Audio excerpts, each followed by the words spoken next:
to a track. There's just something about a sound wave going through electronics that, I don't know, for me, maybe once it hits Spotify and everything, people don't hear it, people don't care. Yeah. But like when I'm mixing and mastering and client stuff, like, yeah, it's much easier to just click bounce offline. But there's something I love about just printing a mix. It just brings out a certain quality. Amazing. Do you have any mastering engineers or mixing engineers that you usually try to send stuff to? So when it comes to mastering, it depends, on my client's budget. I haven't worked with him in a bit because I haven't had anything to send him in terms of just like full projects or singles. But I'm a huge fan of a guy named Mike Kalasian, Rogue Planet Mastering. He's upstate New York, I think. He actually built my first studio computer for me over here. The guy, his masters are incredible. Like, he's mastered so much for me, so many projects that I've worked on. I'm a huge fan of him. I would love to send him some more stuff. Maybe like when I'm doing a little bit more of my own stuff. And I was going to send my single to him, but Taylor masters himself. And he does an incredible job. So I'm a big fan of Mike. You're going to laugh. I actually use Lander sometimes for clients. Whoa. Yeah, I know. That's going to come like people jaw drop moment. Yeah, people are just going to be like, okay, next podcast. No. I'll make sure to put this at the end of the episode or something. Yeah. I'll tell you why. I've tried a bunch of the other ones. Like, I'm not a mastering engineer. I'm not going to pretend to learn it. I actually worked on my second record. I had Howie Weinberg master. I don't know if you've heard of Howie. Yeah, of course. Yeah, like Howie's done. I have a very funny story about how I met Howie. I actually thought like he was just part of like, the building staff when I met him. And then when I went back into the recording studio, like Kyle, the mixing engineer, he's like, I was like, who's that guy, by the coffee machine? Interesting dude. He's like, yo, you see all the platinum records in the hallway? They're his. Like Nirvana, Metallica, Sheryl Crow, like it was insane. So Howie mastered my second album, and I asked him at the time, I was like, would you be interested in an intern?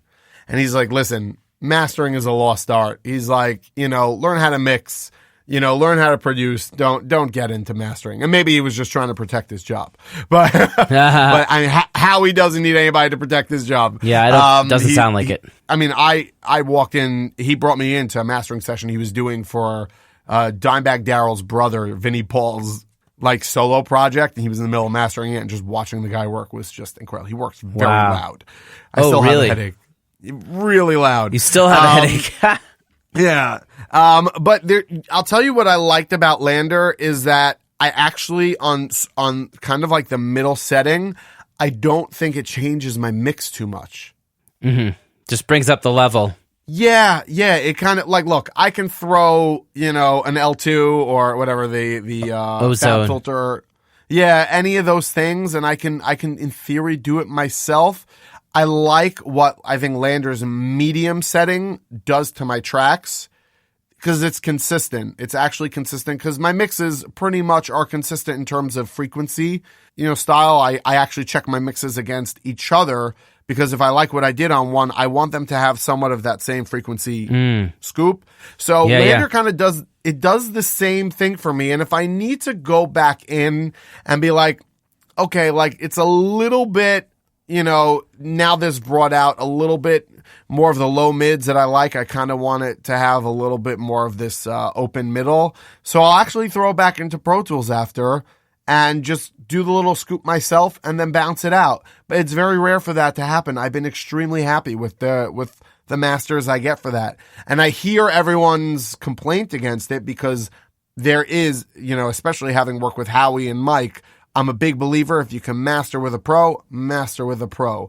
But a lot of times my clients, they don't want to spend that extra couple of bucks. Yeah. Especially like when you're dealing with younger artists. Sure. They don't understand mastering. And I can sell from today till tomorrow. And they've been really happy, and I've been, very happy with the results I've been getting from it. That's so interesting. Yeah, Mixerman, who was recently a guest on this on the podcast, mentions in his latest book that he just doesn't even think it's worth like dealing with. Just send it out to Lander if you're not going to have budget to go to a proper guy.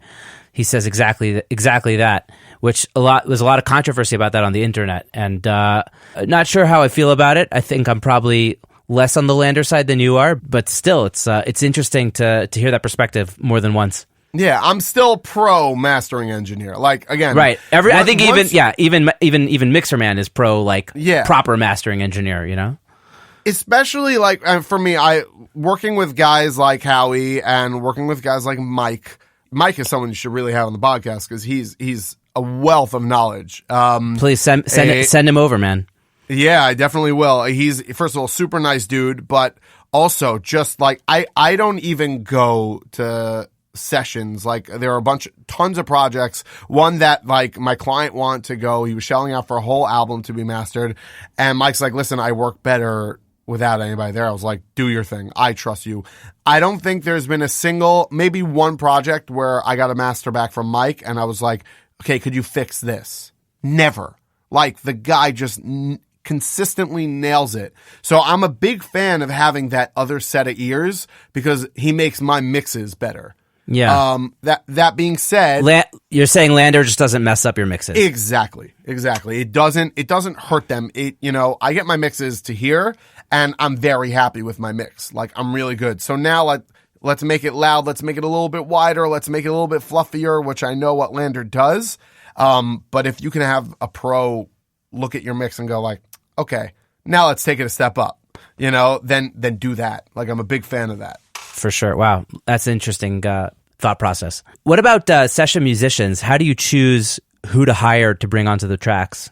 This is a really, really good question because I've experimented a lot with different drummers, especially drummers. Drummers, the biggest thing for me. Number one, you can tell right away somebody that you're going to want to work to and how they send back your files.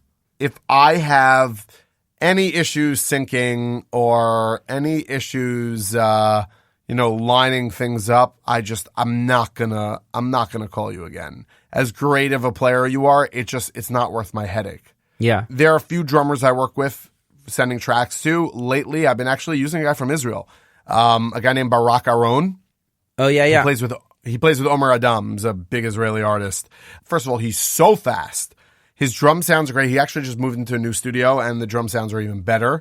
He's so fast every single time without fail. Everything lines up. The playing is perfect. Every once in a while, a revision. The kit's already set up. He goes and he'll either do a punch or send me a new take. He's a machine. I just started sending him tons of work, and he's such a great guy.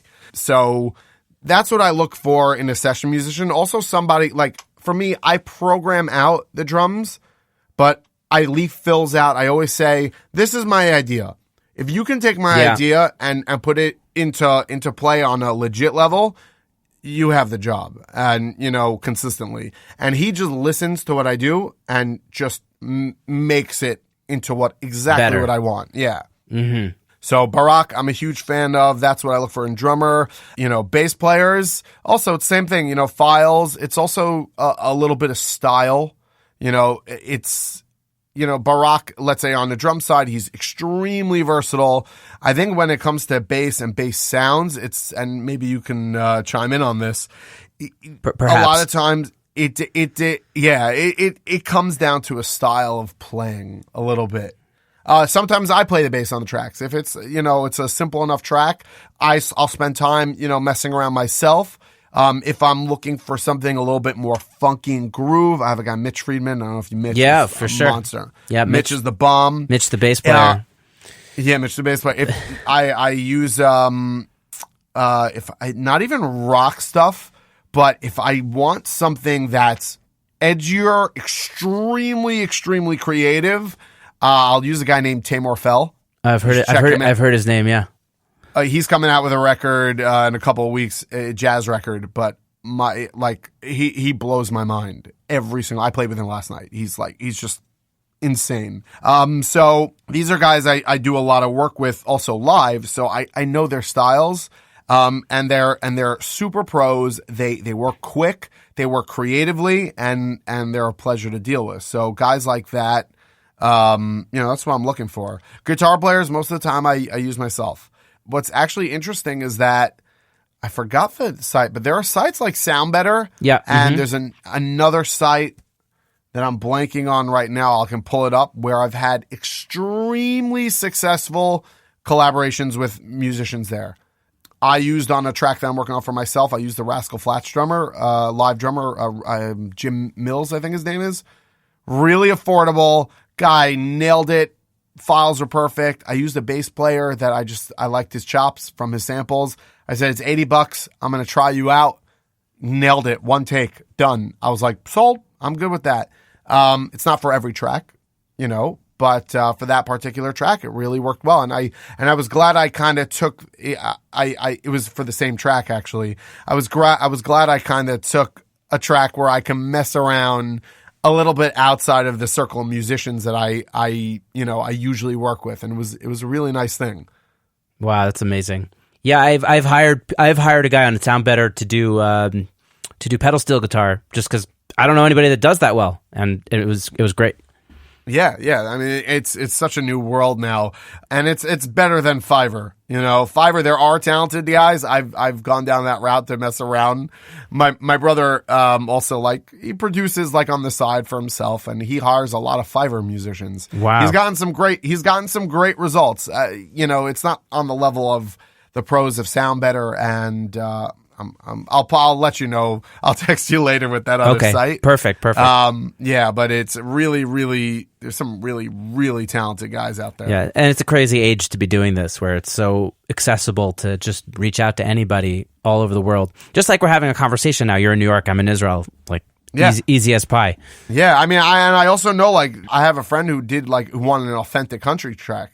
He hired a guy in Nashville who, brought in to his studio. He got a fiddle, banjo, mandolin. It was and they sent me the tracks to mix, and I was just like, oh, that's awesome stuff.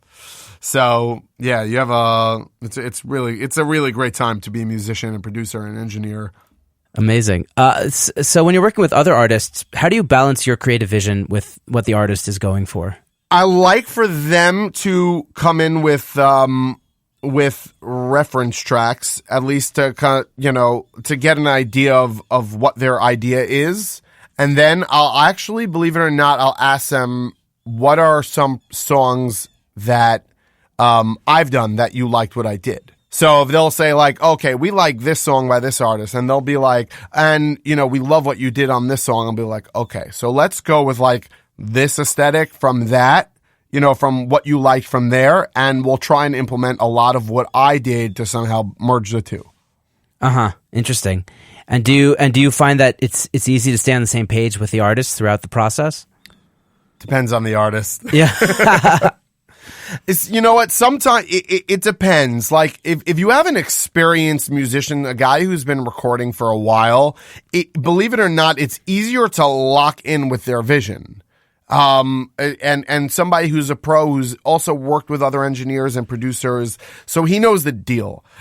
Sometimes you have people who are coming in that are not experienced, that sometimes you kind of need to be a little bit hard-nosed and be okay, I understand you have these crazy ideas, but this is what it needs. Sometimes you as a producer, you need to take the driving seat, and you got to grab the wheel from the artist, because they'll come up with 1.5 million ideas because they've never done it, or they've demoed it in GarageBand, which is a fantastic tool and it's great, but for what the song needs, it's just okay, listen, I totally hear what you're saying, but if you want the song to be X, or to have this sound, then or to have a certain, not to be too messy, or to be too, with the parts conflicting with each other, you got to trust me on this one.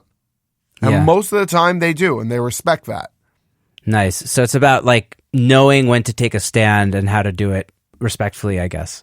Exactly. I always told, I had one client in the studio who just everything I suggested, he was like, I hear that, but I really want it this way. And after 10 times, I said, I turned to him. I said, "Can I ask you a question?